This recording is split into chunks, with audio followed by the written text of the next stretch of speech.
moving to number 8. This is a review problem, but a lot of you struggled with it on the last test, so let's be sure that we have it correct.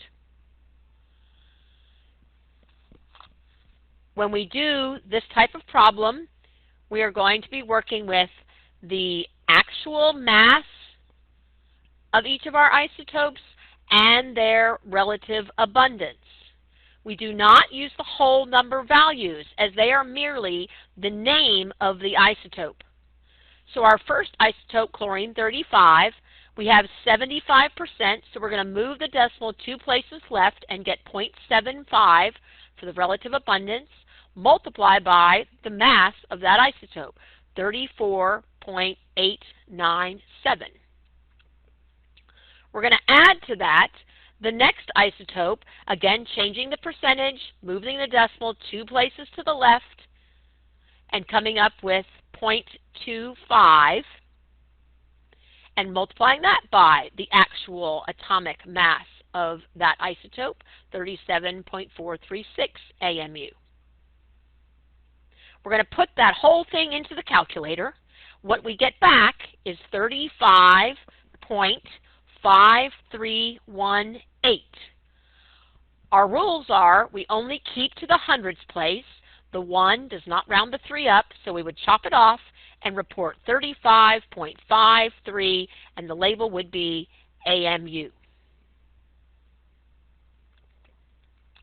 All right, the next section is asking you about unpaired electrons. So when we draw our symbols, generally speaking for Lewis dot, we put the symbol in the middle. The first and second dots go at the top. The third dot goes here. Fourth dot goes down here. Fifth dot goes over here. Then we would go back and pair. So the 6th dot would go here, the 7th dot would go here, and the 8th dot would go over here. So no elements will have less than 1, and no elements will have more than 8. So if we look at neon, we find neon. Neon is in the 2nd row, 8th column, which means he has 8 valence electrons. That means 1, 2, 3, 4, 5, 6, 7, 8. The question asks, how many are unpaired? The answer for neon, none. They're all in pairs. Nitrogen's the next one. We go to nitrogen's column, rise up to the top, discover that nitrogen is in group 5. That means he will have 5 valence electrons. So that's 1, 2, 3, 4, 5.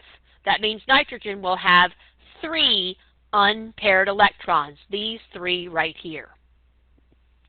Rubidium is our next one. He is in column 1, row 5, RB. He's in group 1, which means he only has 1 valence electron. So he will have 1 unpaired electron. Potassium is the next one. He is letter K. Letter K is on the 4th row, 1st column. He also has only 1 valence electron, so he will have 1 unpaired electron. Our next one is oxygen, O. You go to the top of his column, you find out he has 6 valence electrons. 1, 2, 3, 4, 5, 6. How many of those are not paired? Well, there are 2 of them. And then the last one, which got cut off somehow, is aluminum.